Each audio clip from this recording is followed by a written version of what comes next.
1 minute po to go. We are here tonight for this wonderful occasion of honoring the Blessed Mother in her month of May. 7:30 po on the dot. In the name of the Father, and of the Son, and of the Holy Spirit. Amen. O God, our Father, your mysteries astound us. But more than what you are able to do is what amazes us, is how you show us through your mysteries that you desire to have us with you forever. Greater than any mystery is the mystery of your love, despite our sinfulness, our unworthiness. So that giving us a mother, ever virgin, you may show us your desire that one day we too may be so enamored, so much in love of you as the Virgin of Nazareth did. And only wish that we could stay with you for all eternity. We thank you for this mystery of your love that you gave to us through the person of your Son Jesus, born of the Virgin Mary. And may the Blessed and Holy Spirit grant us tonight the gift, not only of understanding, but the gift of faith, so that trusting in your love, we may become your ministers, your instruments, the channels of that same love, especially for those who still do not really know you, especially for those who cannot know you. For this we glorify you. Glory be to the Father, and to the Son, and to the Holy Spirit, as it was in the beginning, now and will be forever. Amen. Mary, the Queen of Virgins, pray for us. In the name of the Father, and of the Son, and of the Holy Spirit. Amen.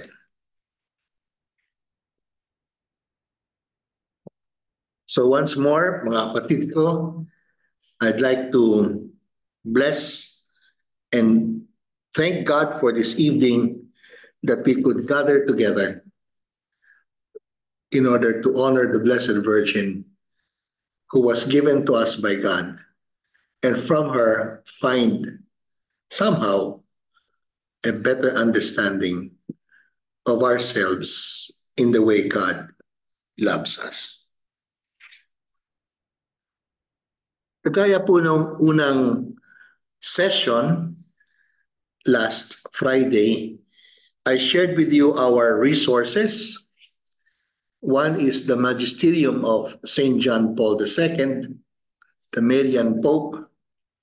We have a little bit of introduction to his stemma, the exact words of his magisterial encyclical of 1987, Redemptoris Mater, is very much placed in the emblem of a cross with the letter M beneath the cross. Redemptoris is of the Redeemer who is on the cross, and the mother is the one, letter M, standing beneath the cross. And that same title, but without an explicitation, Mary, Mother of the Redeemer, is a book of an Opus Dei priest by the name of Juan Luis Bastero. And that is our resource book for following these 4 Marian dogmas. So we have 4 Marian dogmas that we said last week, where 2 of them refer to Jesus, divine motherhood, which we discussed, and the Immaculate Conception next week. But today, with the perpetual virginity and the Assumption, this refers us to ourselves more, to the Church. As motherhood and Immaculate Conception is more of Christ, Christological, the perpetual virginity and the Assumption is more of an image of what the Church is, and above all, what the Church is called to be. The Church is the virgin bride of the Lamb, that is Jesus. And because of that, the Church is geared, it's being led towards being assumed into heaven, body and soul. And it's very beautiful because on Sunday, sa makalawa po, we have the ascension of the Lord Jesus Christ to heaven. He was taken up to heaven. And just as Mary and the whole Church will be assumed into heaven. Our topic po is the perpetual virginity of Mary of Nazareth. Again, we're using the icon as taken from the paintings of the great Barcelona Catalan artist by the name of El Greco. Don't ask me what's the full name. You can just Google it. Domenicos something. Theophilus, something like that. Looking at this beautiful icon of the Blessed Virgin, look at her eyes, the way the painter depicts it. When you look at the eyes of the Virgin here, they are so clear. They seem to be so innocent. And it looks at you as it looks at me. What therefore is this perpetual virginity? So it begins with this text that says, in a virginal way, that is, it did not affect her virginity physical, there was born of Mary a holy body, animated by a rational soul. And we know, for us, this refers to Jesus, her Son, a body that is holy, because next week we shall talk about the Immaculate Conception, animated by a rational soul. So that's a human person, di ba? The definition of a human person is body and soul. So in a virginal way, there was born of Mary a human person. Tunay pong tao. But this human person is to which the Word, God's Word, God's only begotten Son, was hypostatically joined. So it's not just a human person, ordinary like you and me. He's a very special person. He is the second person of the Trinity, the Word. When God created the universe, He used the Word. God said, let there, that's the Word. And according to John, in the beginning, the Word was with God, the Word was God, and the Word became flesh. Yun was hypostatically joined. This is the text of virginal perpetual virginity. Now, the earliest statement about perpetual virginity is already in the 4th century. When you say 4th century po, 300 years after Christ, but it's already in the time of 300 to 400. As we are in the 21st century, although we count 2024, imagine next year, 1/4 na po ng ating 21st century. So we are in the 21st century, but we count from 20. So not 20th century, but already we started the 21st. So parang ako is 70 years old, pero actually, I'm in my 71st year. No? Tapos na po kasi 70 eh. I've entered my 71st year. So the 4th century, the year 300 something, you have the first statement of the perpetual virginity of Mary. That means virgin before the birth, at the birth, after the birth of whom? Of Jesus, the Word made flesh. This is Mary. And what is the meaning of virginity before the birth of Jesus? She conceived the Son of God miraculously virginally. And this miraculous virginal conception of the Word made flesh was by the almighty power of God. Gawa po ito ng Panginoon. Walang iba pong makagagawa of a virginal birth. And then, at the birth, ibig sabihin, at the time niluwal niya, gave birth, she did not also lose her virginity. We'll talk better about that later. And after the birth means she stayed a virgin for the rest of her life. She conceived virginally by the power of God. She gave birth virginally, and she stayed a virgin. Before, at the birth, and after the birth of the Savior. Mahalaga po itong perpetual virginity by looking at this reference of nung pinanganak si Jesus. Bago siya panganak, nung siya'y pinapanganak at matapos na siyang ipinanganak. So that means that Jesus had no physical brother or sister, but gave birth, not losing her virginity. We will discuss better on that. Okay? So, there is a faith statement, we call it the Creed of the People of God, that was formulated by St. Paul, Pope Paul VI, no? St. Pope Paul VI. Sabi niya, we believe that the Blessed Virgin, the Blessed Mary, whoever enjoys the dignity of virginity, yon po, ever enjoys the dignity of virginity, was the mother of the incarnate Word of our God and Savior, Jesus Christ. So that's a faith statement also. Now in our time, we believe that the Blessed Mary ever enjoys, ever yung perpetual po dyan, about the dignity of virginity.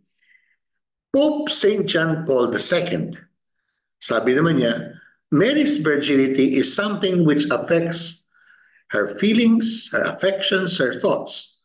We call this virginitas spiritualis, spiritual virginity, no? But also her body, virginitas physica. So there are two levels of what virginity could be. Spiritual virginity and physical virginity.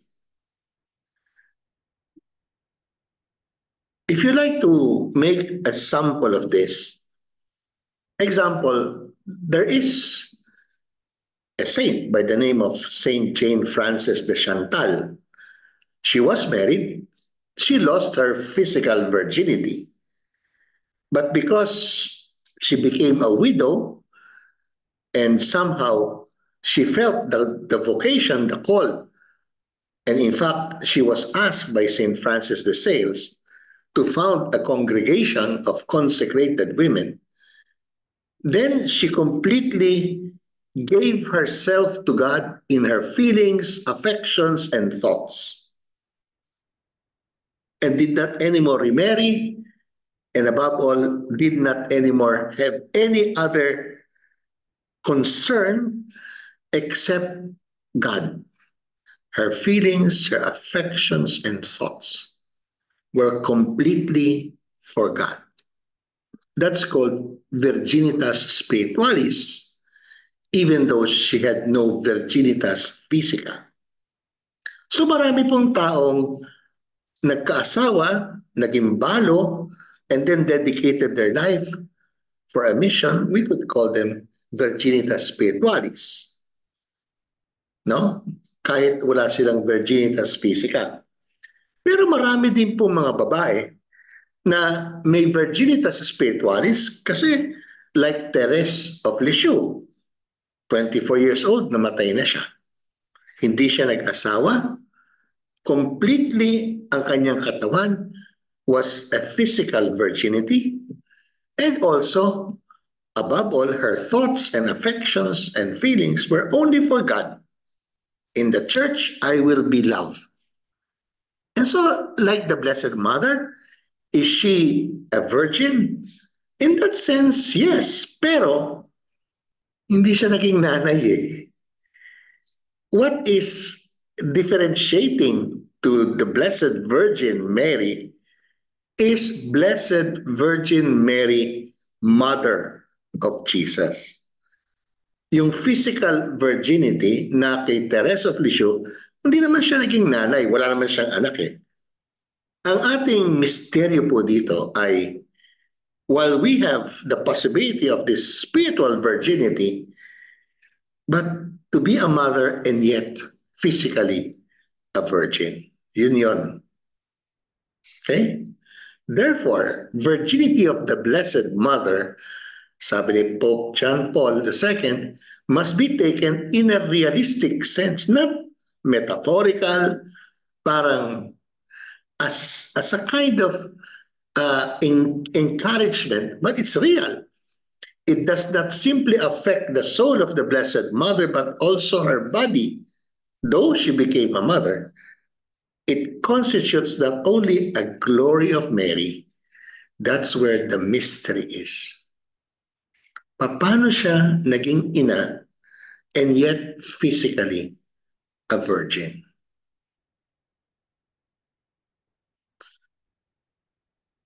Okay? Yan po ang sabihin natin, the status questionings. Yan po ang panampalataya ng simbahan. Yan po ang ating pinapaniwalaan.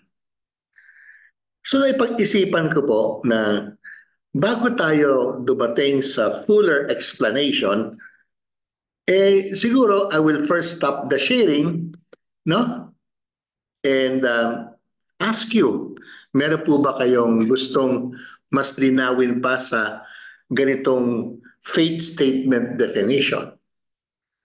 Andyan po tayo, meron tayong chat box, marami na pong messages, 11 po. Yung mga greetings po, people from Laguna, from Pampanga, from the Diocese of Marbel, no? Meron pong Scout RJ Quizon. Okay? Meron tayong Fray Jasper Sukila. Thank you. So, meron po kayo munang gustong itanong. Let's give ourselves siguro mga 10 minutes. Meron kayong naggustong parang linawin sa gantong faith statement definition. Bago natin saliksikin, ano nga bang pwede nating parang sa argument o kaya sa paglalahad nito, sa pagtuturo nito, ano bang ating parang sa ating paniniwala, ano po ba yung pwede nating sabihin, ito yung ating argument, parang in a discussion, ito po ang ating panghahawakan na pinanggagalingan ng gantong pananampalataya.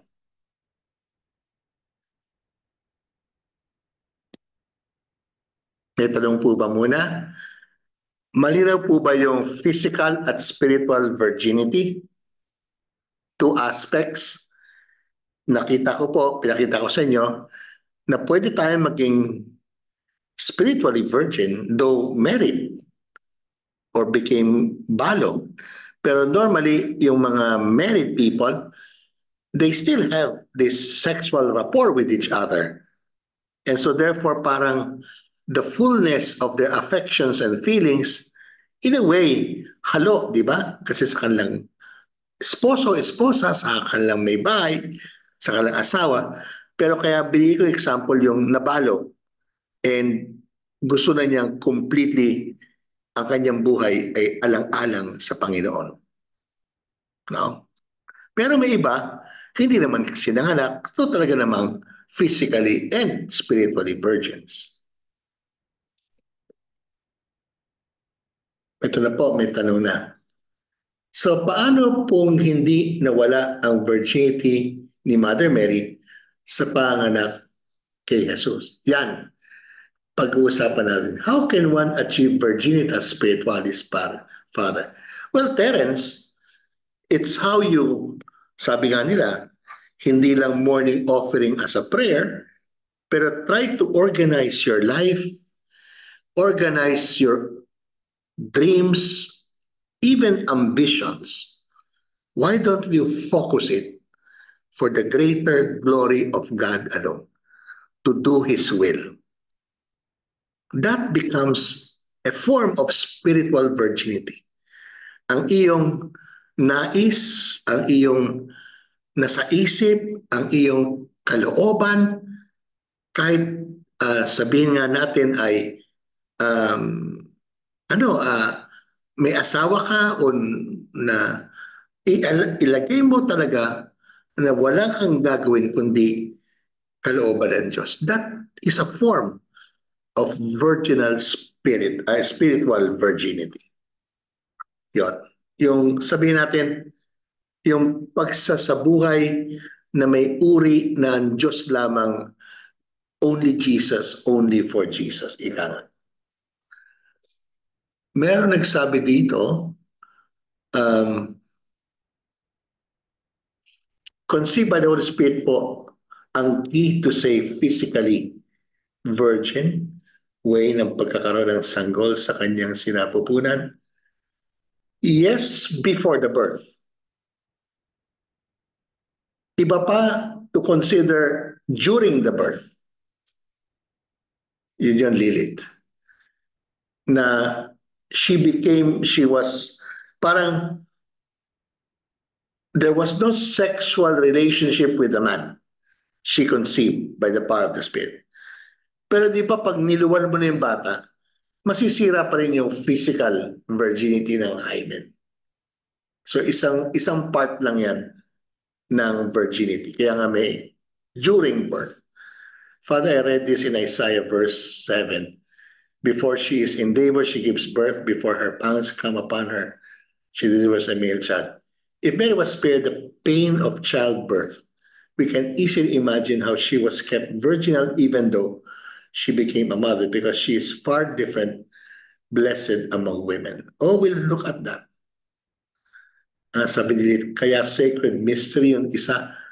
All of them, pati yung during birth, well, after birth is of course a choice for God.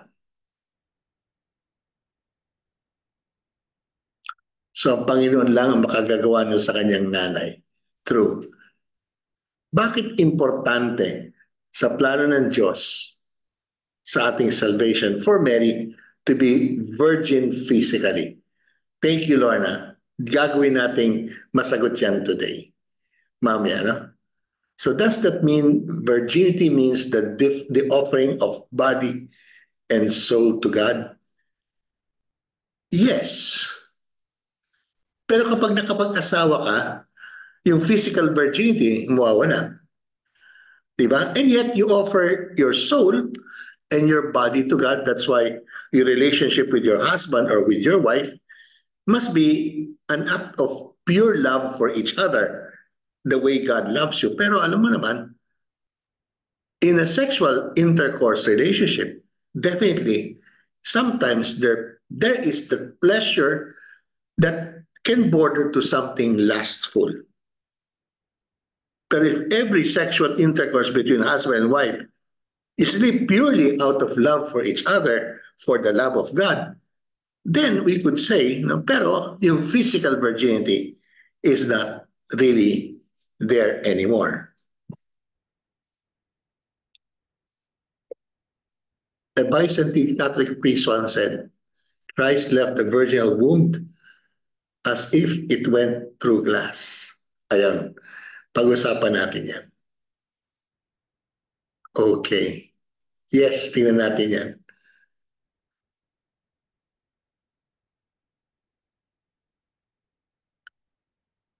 Ang susi ng isang tanong is, meron ditong implications sa atin bilang simbahan. Di ba sabi nyo, perpetual virginity refers more to us as the body of Christ, the church. And therefore, how do we live out our faith in God and in Jesus? No? In a pure, we could say,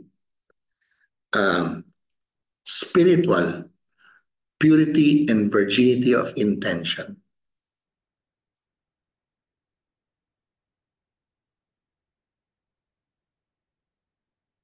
If God cannot remain Mary a virgin, He's not God Almighty. Yes. And no, hindi eh. Kasi God could have done it otherwise. It could be very possible that during the birth of Mary, of Jesus, Mary lost her physical virginity. Okay? Pero hindi eh, hindi paniniwala eh. So, does the birth of Jesus fall under the same category as creation, transfiguration, resurrection? Annie, it is, we shall see now, mamaya, more in the category of the resurrection. Hindi po kaya dahil wala pong relationship to any man? Yun ang physical virginity. Di ba? Pag pinag-usapan ng relation means sexual. Pero, you can remain a virgin and yet you have a relationship with your dad, lalaki naman siya, but you don't have any sexual rapport and you remain a virgin physically as well kung babae ka. Diba? It's not about a relationship with a man, but a sexual intercourse that did not happen between this woman and a man. Yes. Kasi physical yan. Ayan, may support ba sa scriptures yan? Okay. Okay, stop natin dito, no? Tingnan natin ngayon anong pagpatuloy po natin yung ating discussion, no? So pumunta na po tayo. Ito, no? In a virginal way, not through the knowledge of man, but by the power of the Holy Spirit, Mary gave the eternal Son of the Father a human nature. O yan. From a scientific point of view, di ba? Science. What will science tell you? Virginity is the physical integrity of a person who has not had sexual intercourse. Yan po ang definition na ating alam about virginity. Wala kasi siyang sexual relationship intercourse and therefore hindi nag-break yung woman's hymen. Ang tawag doon, physical integrity. Diba? But there is a theological point of view. Simulan po natin. Virginity involves the total self-giving of the person. Yon. Total self-giving. Body and soul as mind and heart. So yung spiritual virginity, soul, mind, and heart. Yung physical virginity, yung body. Virginity involves the total self-giving of the person to Jesus Christ. Completely given to her son for the sake of her service and love and the willingness, di ba? To have the Son of God born from her womb. Totally self-giving. Siya mismo asked that question, how can this be? How can I conceive a child in my womb? I have no relations with a man. And though she could not understand that, comprehend that fully, when the angel says, but there is nothing impossible with God. Like your cousin Elizabeth, she's already barren, and now she is in her 6th month because nothing is impossible with God. Sabi niya, go, fiat, let it be done to me. This is a gift the Lord offers a person. It is not an imposition, it implies an election which consecrates the person to the service of God. Now you can understand why we have mga madre, mga pare, mga religious that completely dedicates themselves, total body and soul, mind and heart. It is a vocation, a prior calling election, where God calls a person to the service of what Jesus said of the kingdom. Okay? Second, the person's complete self-giving involves physical. The inviolate integrity is a material element in virginity. It is essential to virginity.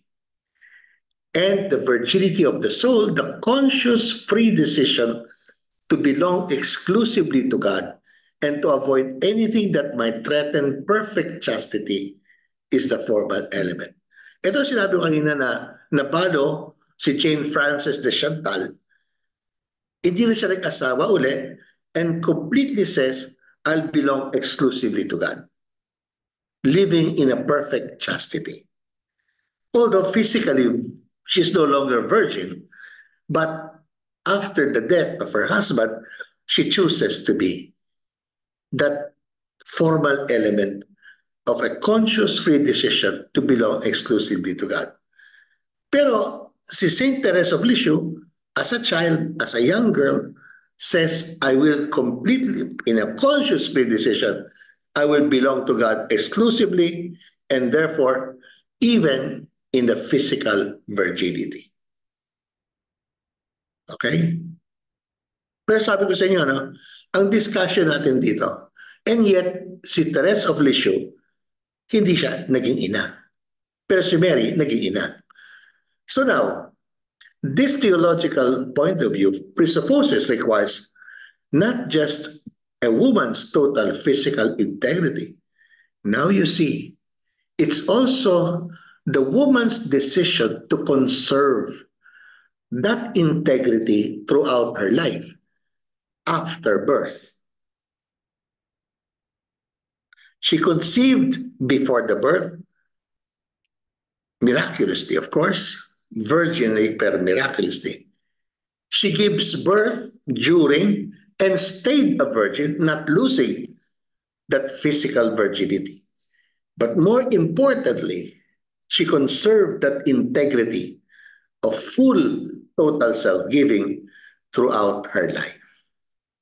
Dito po papasok ang inang simbahan. Tayo, we can make a free decision to conserve our lives throughout our lives to be totally for God. So ngayon, sabi, anong mapagbabatayan natin? You see, Isaiah says, I'll give you a sign, a young woman, ang tawag dito, Alba, is with a child and gives birth to a son whom she will call Emmanuel. That young woman, Alma, is a virgin. A virgin is with child. Tala mo, kay Matthew, gano'n na. Look, quote niya si Isaiah 7:14. The virgin is with child, will give birth to a son, whom they will call Emmanuel. So dito, she will call, ito, they will call, a name which means God is with us. This is a quote of the gospel from the Old Testament, Isaiah 7. And the word virgin is now in the Greek. Look, you are to conceive in your womb and bear a son. You must name him Jesus. Yung virgin before birth is already there, no? The virgin's name. But the virgin before the birth is that you will conceive in your womb and bear a son. Well, how could this be? I have no relationship with the man. So that is what we mean by before the birth.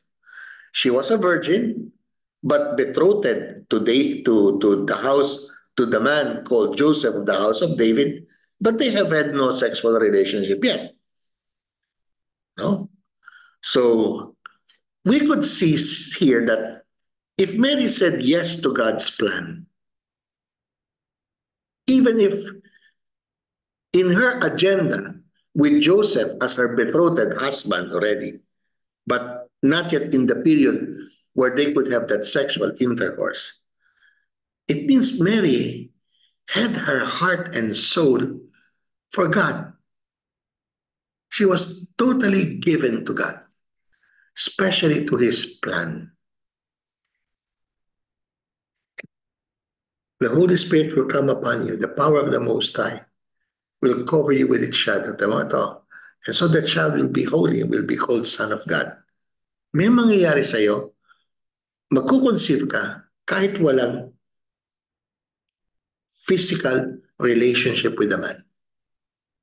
It's the Holy Spirit that will come upon you. Wala rin physical touch ng Holy Spirit. He will cover you with a shadow. Okay? Life will be in your womb with just that presence of the Spirit. Eto na. Now it happened while they were she gave birth to a son. Eto na yung giving birth, her firstborn. Sasabihin niyo, kung may firstborn, may second. Hindi. Mahalaga yung firstborn. Ang panganay doesn't mean na merong pangalawa. Pero ang panganay is may birthright, ika nga. Malaki yung ibig sabihin ng birthright sa Jewish mind, firstborn. Born not from human stock or human desire or human will. Yan na. But from God. So this is conception before the birth, during the birth. This birth is not from human stock, human desire, human will, but from God. Now, the afterbirth is John 19. Why should Jesus entrust his mother to the disciple he loved if he had brothers? No, blood brothers really, kapatid, galing sa isang ina. Diba? He would not have done so. So now, in the development of this understanding from the first century written to us now in the Gospels, we have now Hippolytus, so this is 2nd century to 3rd century, circa 170 to 235. Tanong nyo to, 4th century na 341, 310 to 403, 5th century na itong next. No? So the bishops that are teaching, what do they say? Saint Hippolytus says, the Bishop of Rome, do you believe in Jesus Christ, the Son of God, who was born of the Virgin Mary? Born. So during birth, born of the Virgin by the Holy Spirit. The Roman Creed, I believe in Jesus Christ, his God's only Son, our Lord, who was conceived by the Holy Spirit, was born of the Virgin Mary. Yan po sinasabi natin ngayon sa Apostles' Creed. Saint Epiphanius, di ba, was perfectly begotten of Holy Mary, ever virgin, yan na, by means of the Holy Spirit. So ito yung mga during birth. He was conceived before the birth in the womb of the Virgin Mary, during birth, who gave birth without losing her virginity, as she conceived him without losing her virginity. Nagdoble na, before the birth, during the birth. She remained a virgin before and during.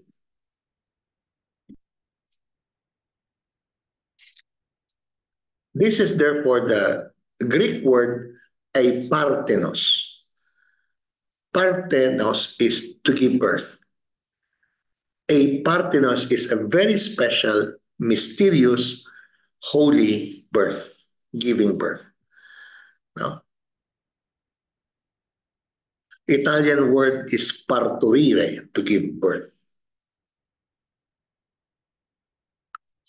If anyone does not confess truly and properly that the Holy Mary, ever virgin and immaculate, is the mother of God, since in this latter age she conceived in true reality without human seed from the Holy Spirit, God the Word himself, who before the ages was born of God the Father and gave birth to him without corruption, her virginity remaining equally inviolate after the birth.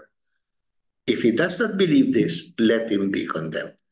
Lateran, Synod of Lateran, 649, 7th century. Meron pong dogmatic definition. And it went through the ages, as you can see. That is now a dogma definition. Ang tawag doon sa let him be condemned, anathema sit. Now, there are of course opinions that say, no, hindi totoo yan. Before the birth, rationalist approach would say the virginal conception of Jesus is purely symbolic. At the birth, Mary's virginity as a category of peripheral, secondary truth, hindi siya katotohanan na dapat paniwalaan kasi peripheral lang yan, secondary. Hindi kasama yan sa dogmas of the faith. At the birth, ambiguity with the virginal birth of Jesus, ito, Dutch Catechism, after Vatican II yan. Far from clearly asserting the perpetual virginity and suggesting it was only probable. And at the birth, not part of the essence of a virginity that a person's physical integrity should remain unchanged. Sabi niya, pwede naman si Mary virgin even though physically she was not. Kasi nag-break ang hymen upon giving birth. So, yan po ang mga sinasabi. Purely symbolic, peripheral truth, ambiguous, only probable, not of the essence of our faith.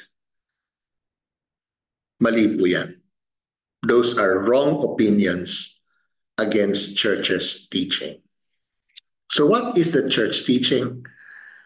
Before and at the birth, not enough just to accept that Jesus was virginal, his virginal birth must also be professed.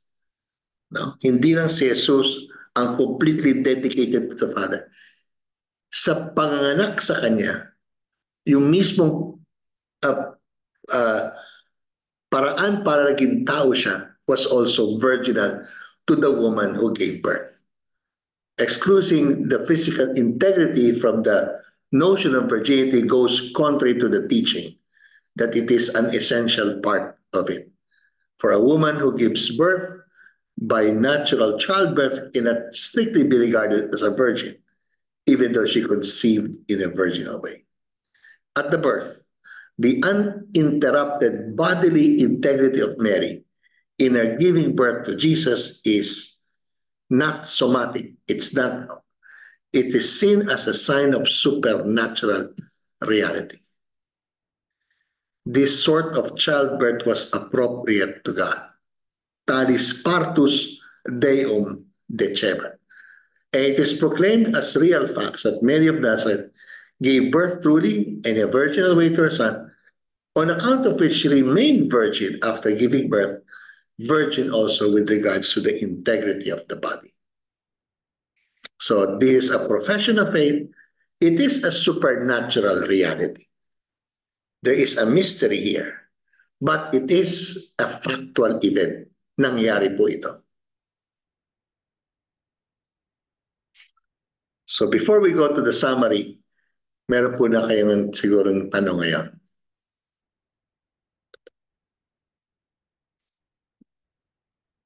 Nasagot na ba natin yung isang tanong dito kanina na etong huli, no?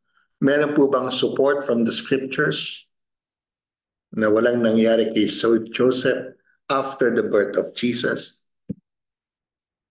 Well, scripturally, sabihin natin siguro no, except the fact that bakit ibinigay ni Jesus ang kanyang ina in John chapter 19 to a beloved disciple if actually. Now, pag sinabi mo, wala, nagkaroon ba siya ng sexual intercourse ni Joseph pero wala namang anak. Yun ang tanong niya dito, pwede bang ganon? Ang sagot natin ay hindi. She remained physically virgin even after the birth of Jesus. So, eto na, maganda tong tanong na to. Is Joseph a spouse committed to virginity? Ano po ang tingin nyo? Yes. Hindi lang si Mary ang naging totally giving to God sa kanyang desire, si Joseph, sumunod siya. At ang kaya ang tawag sa kanya, guardian.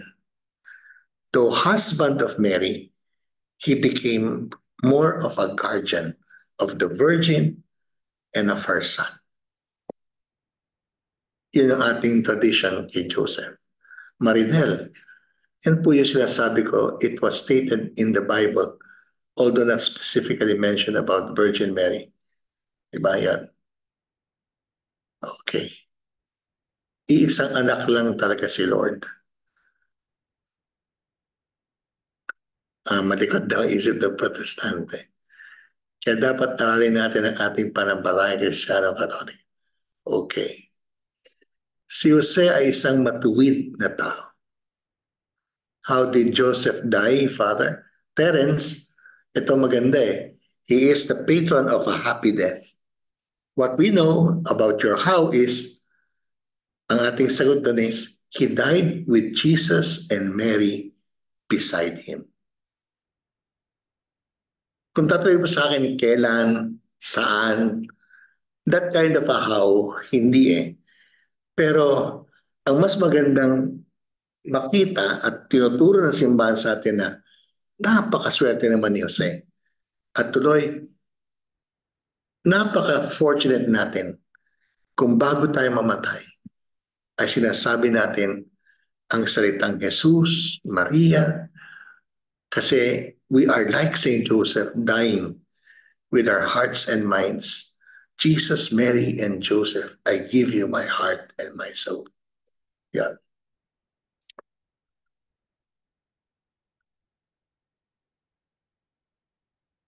So, mysterious nga, no? Maridel. Iba kasi siya sa tulad ng maduming isip. Mary as a vessel without stain of sin, that it makes it the purest vessel for the whole, to the own utmost purity of this birth. Walang addition eh, kasi kung pure na, Lilith. If you want, what is its addition maybe, does it give more value? I think the greatest value is that yung total self-giving. Kung total na, wala ka nang ilalagay pang greater value kasi total na eh. Total self-giving. Ayon, hypostatically. Naka-refer yan kay Kristo. Kung ang Diyos, three persons, one God, tatlong persona, isang Diyos. Si Jesus, two natures, no? Yet one person, bumaliktad. No? So he is both human and divine. And yet, one person. Doon yun eh. Yung kanyang human and divine nature or divine and human nature kasi the word became flesh are hypostatically means they are united in just one person. Kaya talagang ang ating humanity na kinuha ni Jesus at ang divinity na nasa kanya na naging isa, which is actually the challenge for all of us. Kung pwede lang tayo can be completely one with the divine. Hindi natin kaya kasi ito hypostatically one person eh. Ibig sabihin, ang person ng second person of the divine Trinity is both divine and human. The Father is only divine. Hindi siya human nature, wala. The Spirit is not with a human nature, divine. So the persons does not need a hypostatic union. Dahil si Jesus ay naging tao, sa kanya ang union of two natures. Hypostasis means person. United in one person. Yun ang ibig sabihin ng, it's a mystery bro it's a mystery. But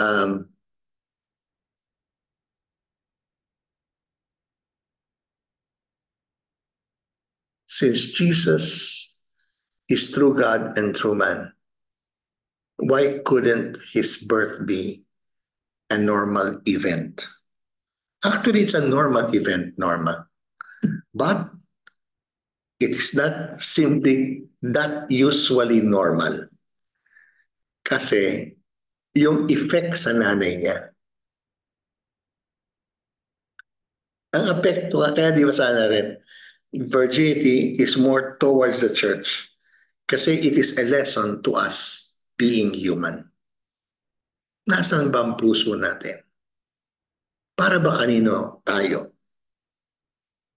Pero kay Mary, beyond sa at tayo, kamukha ng St. Teresa of Lisieux or St. James with the spiritual virginity or complete virginity of Teresa, pero si Teresa hindi naging nanay. Si Mary, ang specification dito sa perpetual virginity, tinakita mo, before, during, after birth. Kasi mother siya eh. Doon ang tanong eh. No? So Teresita, it's more of the Blessed Mother. Was there a conscious decision on the part of Mary to remain a virgin, already betrothed to Joseph prior?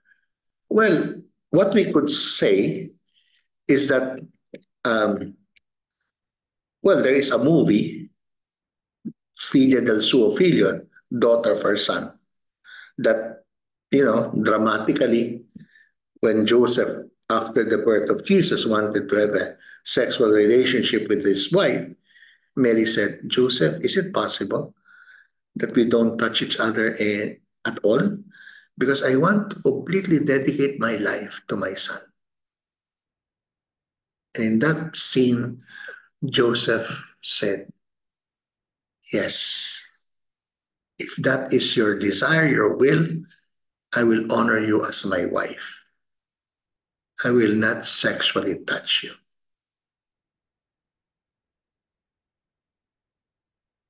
As you said, no? Pati si Joseph napasama sa mystery of God's will of this woman. To confirm lang po, is the birth of Jesus one, normal or cesarean? Hindi ho cesarean pa nun pwede eh. Wala pong pinag-usapang cesarean nun. It's a normal birth. Pero hindi nga normal, sabi na, kasi hindi nag-break yung kanyang physical hymen.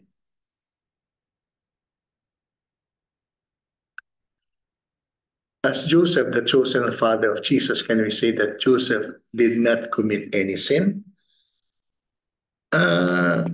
Personal sin? No one is said, nothing is said about that in the Bible. But because he is not immaculately conceived, kamukha ng Blessed Mother, he has original sin. And so therefore, he was redeemed by his son, Jesus, by Jesus, his foster child. The death of Jesus was for Joseph himself, for his being, having an original sin that he did not commit, but received being human.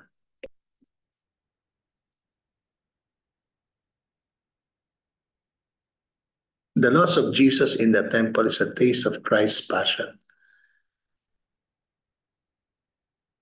Yeah, okay. Jerome.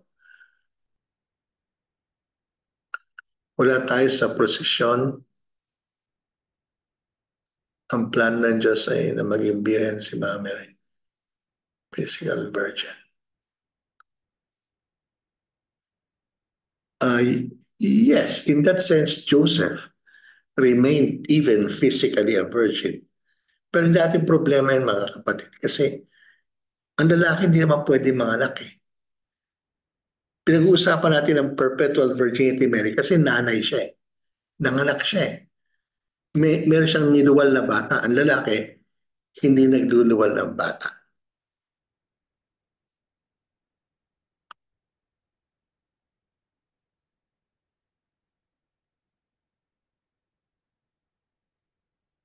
Well, JMBM, we have visionaries like Catherine, no? Catherine Emmerich, who speaks about her visions that she received about the life of the Blessed Virgin. So, meron mga libro about that.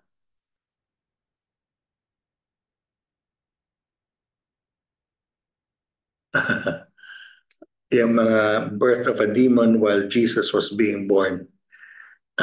Very fictional po yan. So tama, wala yan sa Bible. Hindi po yan ang discussion of our faith. Mga kapatid, I think when we discuss faith, ang pinanggagalingan, ang source ng data natin of discussion, of understanding is the revelation. And revelation is not only the Bible written text, but also the tradition.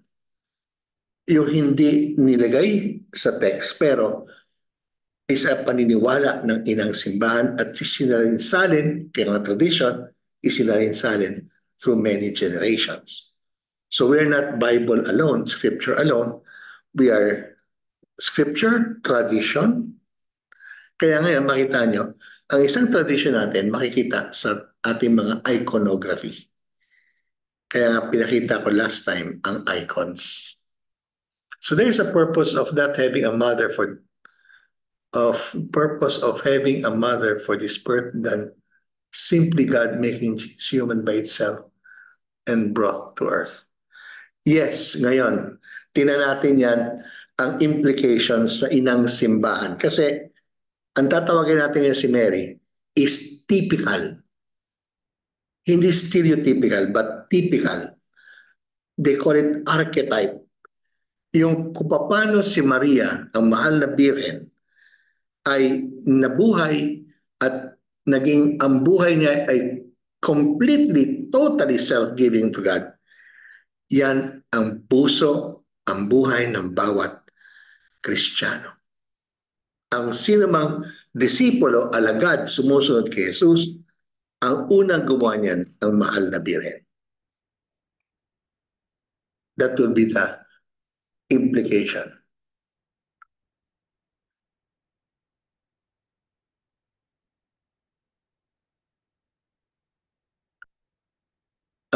Making Jesus human by itself, having a mother. Kasi nga, as Lilith might, and ewan ko implication what to Lilith, you might want to use your mic. Kasi Pwede naman si Jesus ipinanganak na walang ina, pero human kaya yon? Naging tao siya pero walang ina, walang ama. Mas mahirap yatang masabing human siya.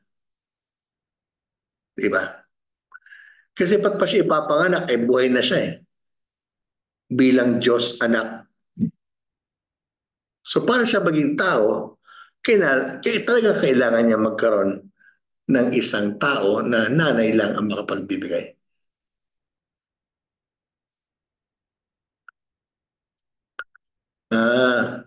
Ang virginity nawawala lang sa pagpasok with hindi sa paglabas. Well, physical virginity is also the hymen is broken. Paglabas.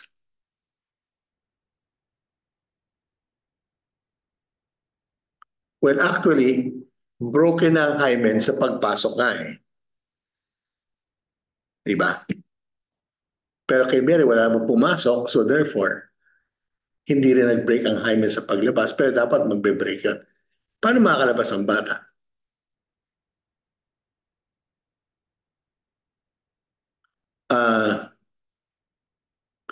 Kailangan ba ni Maria ang redemption of Jesus? Clarence, yes. Next week, Immaculate Conception, pag-usapan natin.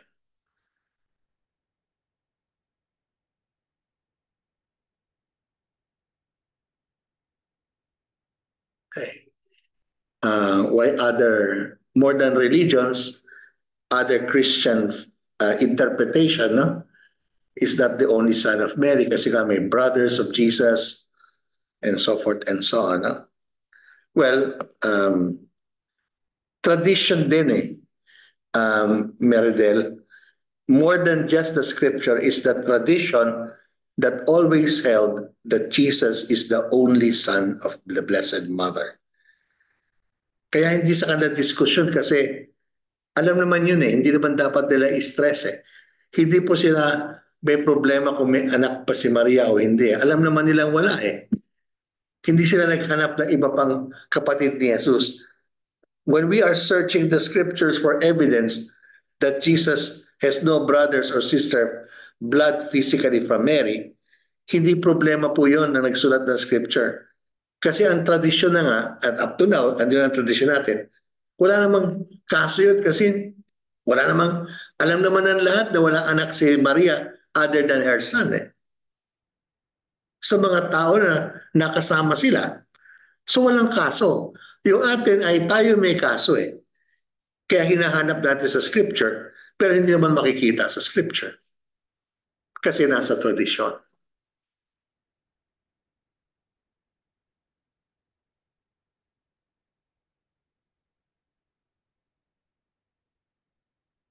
There is a life of Mary by the mystics.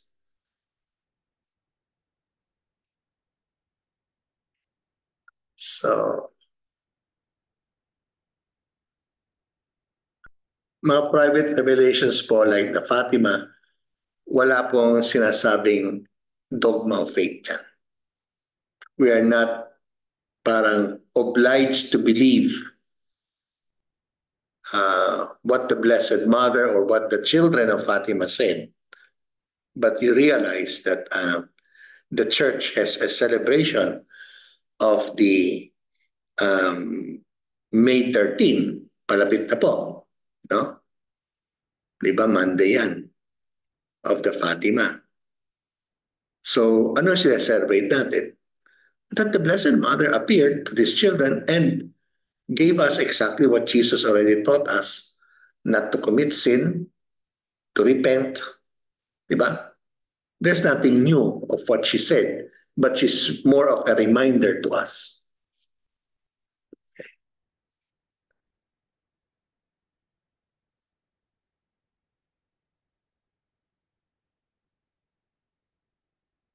Father, does the church honor po ba scientific findings na a blood found in the Ark of the Covenant was tested as 24 chromosomes?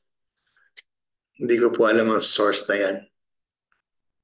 Scientific finding. Ark of the Covenant. Saan po yung Ark na yun? Hindi ko po alam. Kasi yung ating Mary, the Ark of the Covenant, it's a metaphor because before, the Ark of the Covenant is a vessel, it's a container that has the Ten Commandments, the stones, no? Pero nawala yun eh. So Mary now, in her womb, becomes the Ark of the Covenant kasi yung new covenant of His blood is Jesus Christ. So siya yung naging nilam sa kanyang laman nandun ang the new covenant. Kaya Ark of the Covenant siya.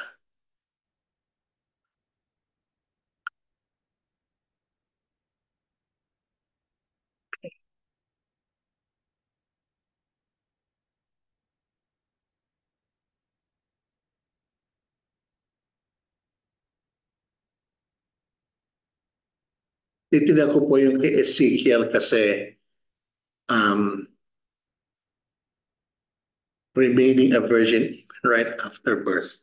Sorry po, it has not been placed in the notes here of Bastero. I have not seen any reference to Ezekiel 44. Kung pwede niyo po bang ilagay dito, what is Ezekiel 44, 1 to 3?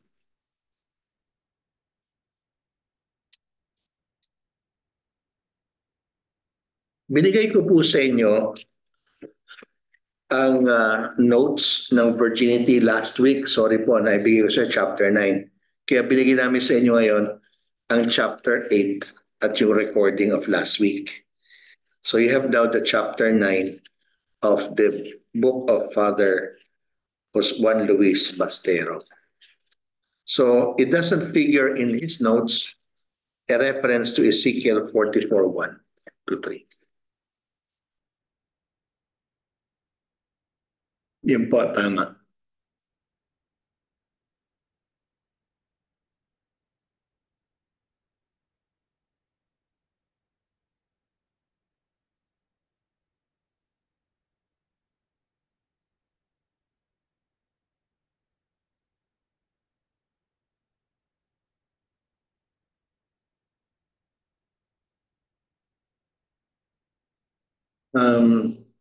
Kay Brother Nino from the Diocese of Marbel.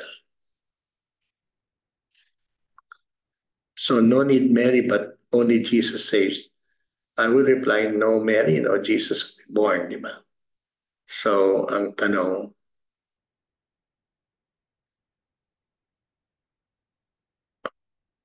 Basis po kasi yan sa paano ko na-explain yung no Mary, no Jesus to burn is it's all about in the scientific matters, yung pagluluwal sa po mismo, sa paglabas po mismo upang maging ganap na isang sanggol po yung yung isang bata. Pero kapag pag-usapang theological or teachings of the church, medyo baka we wanted to clarify if either what is the possible clarifications with especially in either a scientific or in the theological matters man po about all the aspects of Nino, this question that I want to ask to your father.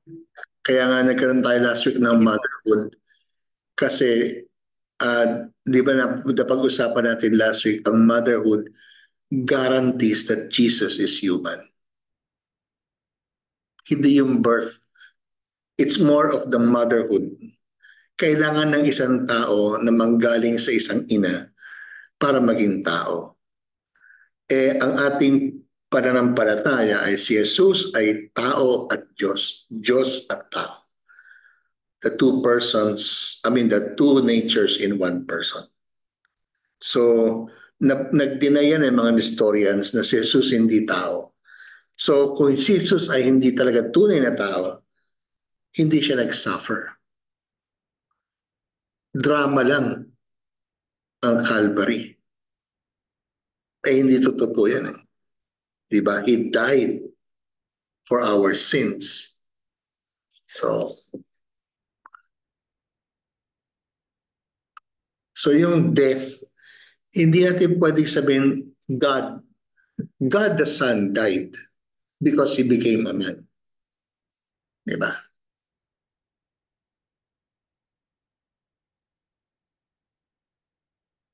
Okay. So, balikan na natin yung summary before we end the session, and then we could still have question and answers. So, in a way, we can now summarize what is virginity in part 2, that means in birth. Virginal conception, virginal birth, lead us to see Jesus Christ. Kasi talaga naman ang ating topic ng faith is si Kristo. Pero kita nyo, collateral a blessed mother. Sabi nga ngayon, pag walang nanay, hindi siya tao. Si Kristo ang mahalaga, naging tao siya. He was the begotten Son of God, is really the Son of God. So that is virginal and conception and birth is a sign. Pinapakita sa atin with this virginal, mysterious, miraculous, but virginal birth, na iba itong si Jesus. Iba itong ipinanganak ng Birheng Maria na ina, Virgin Mother. It's a sign that Jesus is not just man, is not just God, the Son of God. He is both. But more importantly, that the plan of God that He becomes man is very important. And the circumstances show there is a hand of God. Hindi lang to normal birth. Second, merong soteriological dimension ito. Just as the physical cures performed by Jesus anticipated the new escalate. I mean, yung mga nagkasakit, nawala ng sakit, yung namatay, si Lazarus, binuhay niya uli, is just a sign of what is still to come. And what the eschatological sign is, nangyari na, pero hindi pa ganap na ganap. So also, when the Word enters the world, leads us to appreciate what would be the ultimate result of His coming to us will be. Bakit ba siya ipinanganak? Para nga tayo'y makapiling niya sa langit. Hindi tayo kailangan humingi lang ng cure. Ang mahalaga po sa atin mga kapatid, maligtas ni Jesus. At dahil madala niya doon sa langit. Soteriological ang ibig sabihin nun. Salvation. So virginity has something to do with the role of Mary in our salvation. Now, ito na yung tradition. The way Christ entered the world is the way Christ gloriously returned in the resurrection. Tingnan nyo, maganda to. In both situations, the seals, ayun yung hymen of the womb, and the seal of the tomb remained unbroken. Paano si Jesus muling nabuhay and did not break the tomb? How could Jesus pass through doors that were locked, windows that were locked? So His return in glory in a risen body is also what we are now saying in a virginal conception and birth. Yung virginal afterbirth is more of the Blessed Mother as having no children after that. Pero yung virginal conception, she conceived virginally and she gave birth virginally. Ito po yung giving birth virginally and conceiving. Hindi po nabuksan ang kanyang hymen. It was still a sealed womb. The way that Jesus left the tomb without breaking the stones, di ba? So there must be something of God's hand in His birth, conception and birth, just as we see now in His resurrection from the dead. So therefore, ito yon. Mary now is the prototype of the new people of God.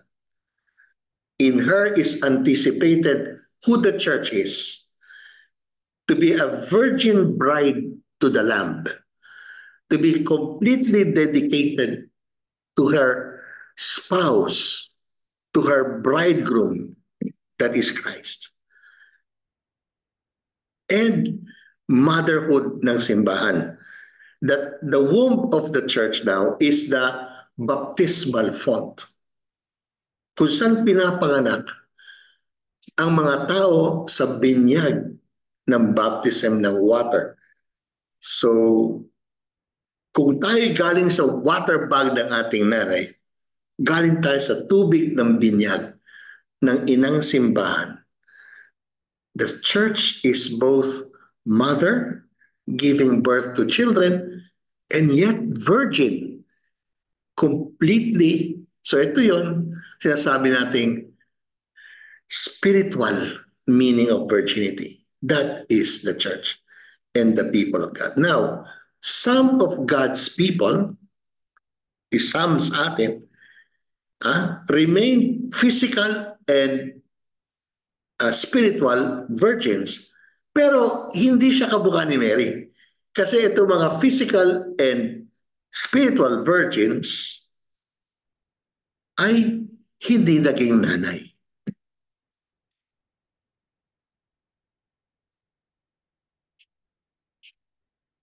So, pag pinag-usapan therefore natin ang tradition, ito po isa na naman nating kanta. Hail Holy Queen, matagal na rin po ito eh. Tingnan nyo, Hail Holy Queen, Mother of Mercy, our life, our sweetness, our hope. To thee do we cry, poor banished children of Eve. To thee do we send up our sighs, mourning and weeping in this valley of tears.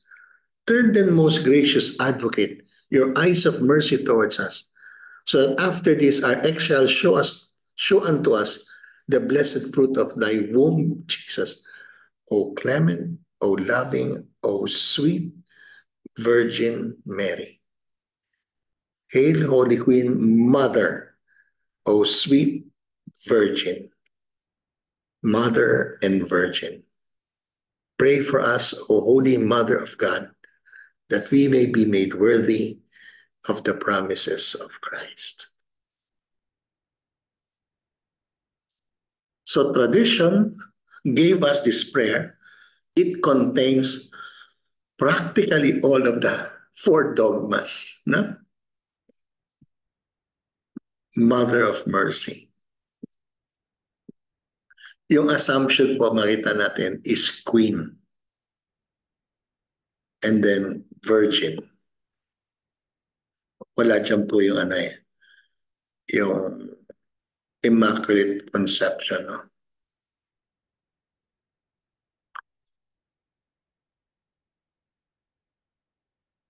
As explicit. So gusto yung bumalik doon sa summary. What is the meaning of virginity for our faith? It's a sign to let us see Jesus. That Jesus was specially born, became a man, truly a man, needing a mother, and this mother is yet not only just a simple mother, no, but was conceived virginally and gave birth virginally.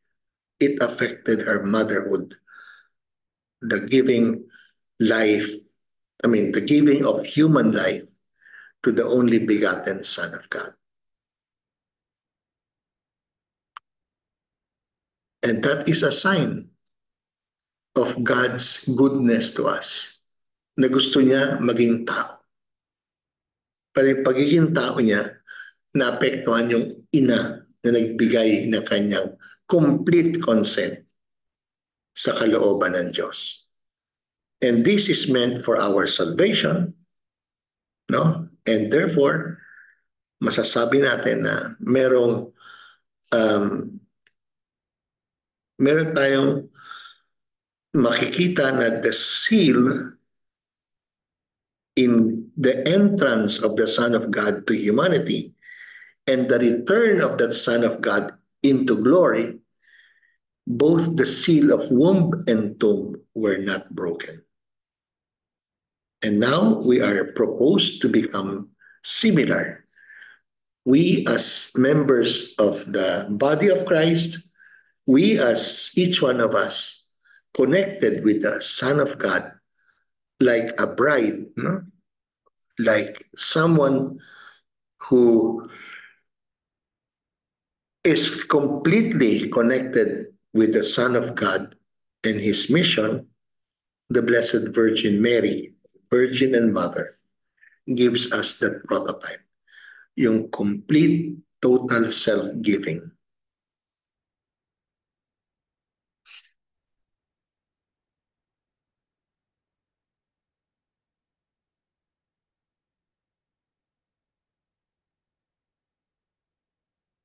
Naku, 9:00 na po.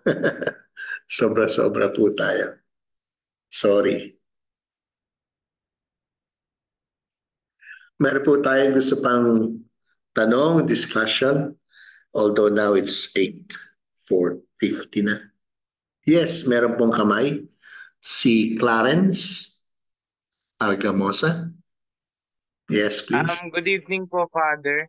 Masasabi po ba natin, kasi yung sa number 3 po nung summary, na yung womb and yung tomb ay hindi na break po yung seal. Masasabi po ba natin na it's like yung birth of Jesus is prefiguration of yung kanyang resurrection po? Thank you po, Father. Yes. More than prefiguration, brother, it is the way of the Almighty. Ang Diyos lang po makakagawa nito. Ang Diyos Ama lang po. So merong kamay ang Diyos dito. Maging sa kanyang kapanganakan, muli sa kanyang muling pagkabuhay. Yan ay gawa ng Diyos, hindi gawa ng tao.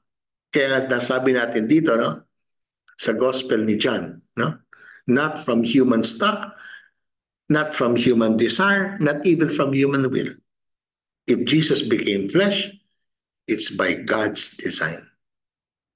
So sana we approach these dogmas of faith natin, kaya nga faith, to grow in the faith na, wow, talagang meron akong Diyos na makapangyarihan. Ang Diyos ko talaga ay makapangyarihan. So sana huwag tayo mawalan ng pag-asa. Sana kumapit tayo sapagkat siya'y ating hindi lang makakapitan pero hindi niya tayo pababayaan. Sabi nga natin, di ba, para nakasandal tayo sa isang matigas, no, na digting na hindi masisira. So I think it's asking us to have great faith in the Lord.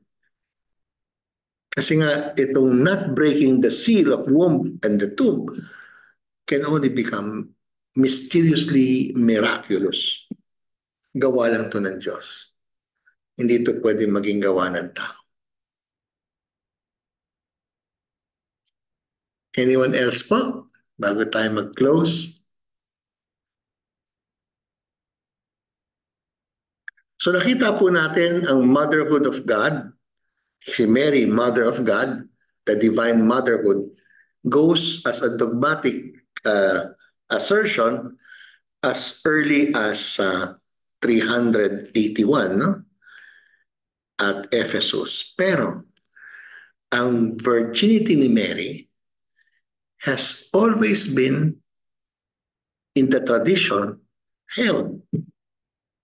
Kaya nga walang very important strict dogma to pronounce like a council. No? Ito nga Lateran Synod lang. Kasi hindi naman dapat ng diskusyonin kasi yun ang pinamahagi sa atin ng mga nakasama ni Jesus na tamalabirin. Na wala ng ibang kapatid si Jesus, kundi siya lang ang kaisa-isang anak ng malabirin.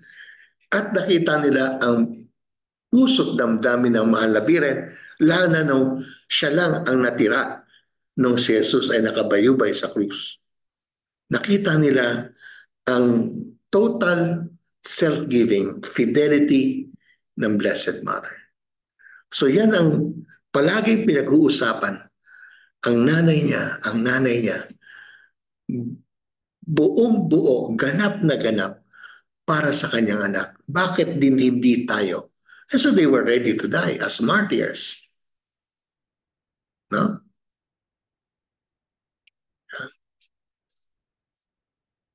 Kaya in a way, mga kapatid, no? In discussing about the Blessed Mother,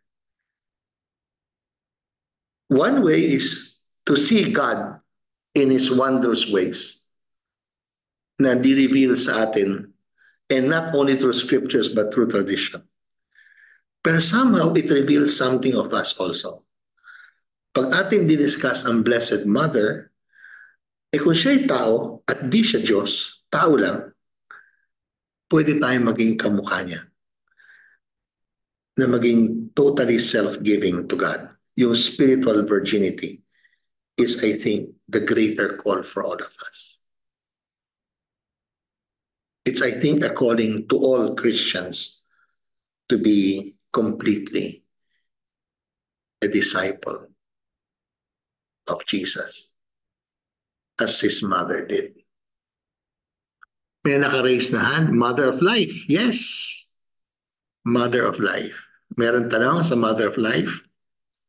Meron bang makaparepresent?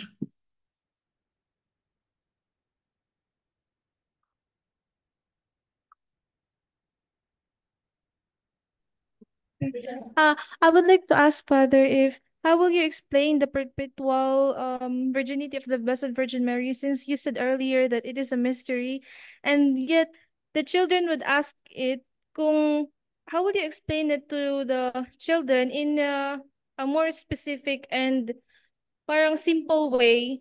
Parang ganun. Okay. Thank you. I don't know if kung tukol po sa mga bata, marahil siguro itong dogmas na pinag-aaralan natin is more for us to use. Now, magandang ituro sa mga bata ang maging devoted kay Mama Mary. Hindi natin siguro dapat i-catechize sa mga bata sa 4 dogmas. Yung maliliit kasi it requires, how would you call it, a lot of mental juggling, di ba? Ang dami nating sinasabi dito. So the child's mind is not yet prepared for that, we could call it logical, profound, or even argumentation discussion on the 4 dogmas. So when you say, paano natin isi-simplify, gamitin niyo po yung Hail Holy Queen, di ba? Gamitin po natin where the Virgin Mary is addressed as ginagawa ng mga bata, dinadasal nila. Kamukha nga nung Litany of Loreto, Queen of Virgins, no? Tapos, siguro yung ating pagtuturo is without argument, paano siya naging virgin and yet physical, spiritual, hindi. So maybe as catechist po, it's more for your good, sa ating good na, kaya pala mahalaga ang mahal na Birhen sa ating paniniwala. Kasi gawa ito ng Diyos para sa Kanya, para kay Jesus, na Kanyang anak. So maybe our discussion here should lead us to a more profound appreciation of our faith. Pero tayo po, ang discussion po is more for us who are already, sabihin natin, have been practicing the faith for the longer time. And sana nga, meron tayong sagot sa mga adults na nagtatanong, sabi dito, ating Protestant brothers and sisters. Mga kapatid, ang ating mga kapatid na protestante, hindi po masamang mga tao. Kasi I know a lot of them have been searching, ba't tayo nagkaroon ng Scott Hahn? Di ba? Bakit tayo merong Saint John Newman? No? So a lot of our Protestant brothers and sisters are also very much searching. I think yung mga may pagka parang very acerbic, yung parang kinakalaban pag you believe, pag in-espouse mo yung Blessed Mother, you will go to hell. Ito po yung ating mga fundamentalist brothers and sisters. They're still our brothers and sisters, pero alam natin meron silang parang, I don't know if you want to call it, I don't know why they have to go to that point na hindi ka pupunta sa langit kung naniniwala ka sa mahal na Birhen. Hindi na po yun part ng ating ano eh. Sa ecumenical dialogue po, walang ganun eh. So, for you that are in Mother of Life, I think you're attending this not to immediately ask, paano ko ito ituturo sa bata? Huwag niyo ito ituro sa bata. Hindi naman natanong eh. Pero kayo, it's meant na ito yung dahilan bakit dapat makilala ang bata na si Maria ay mahal na Birhen at ina. No? Hindi na tatanungin, Virgin Mother? I think not yet. No. Yes, last question siguro. Jerome Villanueva.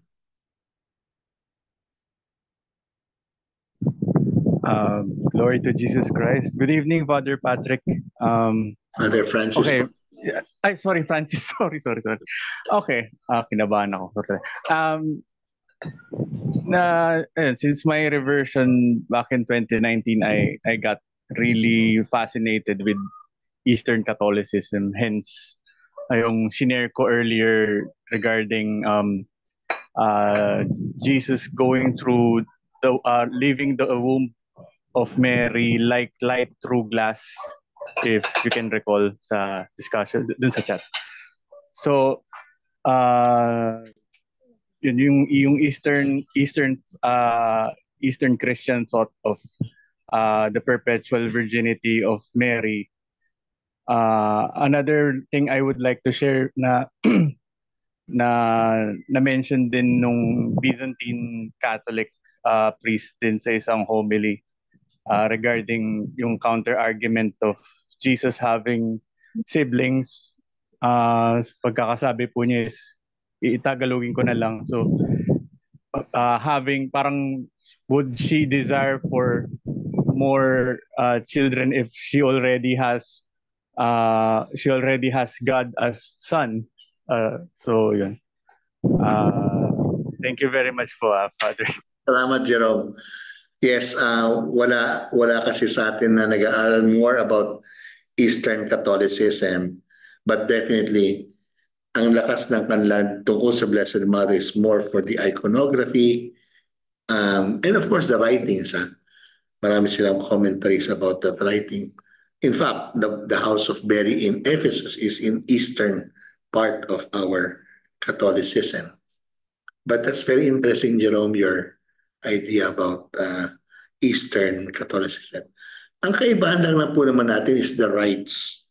Ibig sabihin, pareho ating paniniwala, and yet the way we celebrate has a differentiation. Hindi po may tama, may mali, hindi. Parehong tama, pero cultural way. Okay, so yung Ad Yesum per Mariam, at nasabi nga dito na so Mary will always point us to Jesus. Thank you, Maria Eloisa. And therefore, her spiritual virginity becomes our being totally consecrated to Jesus. Okay. The light, so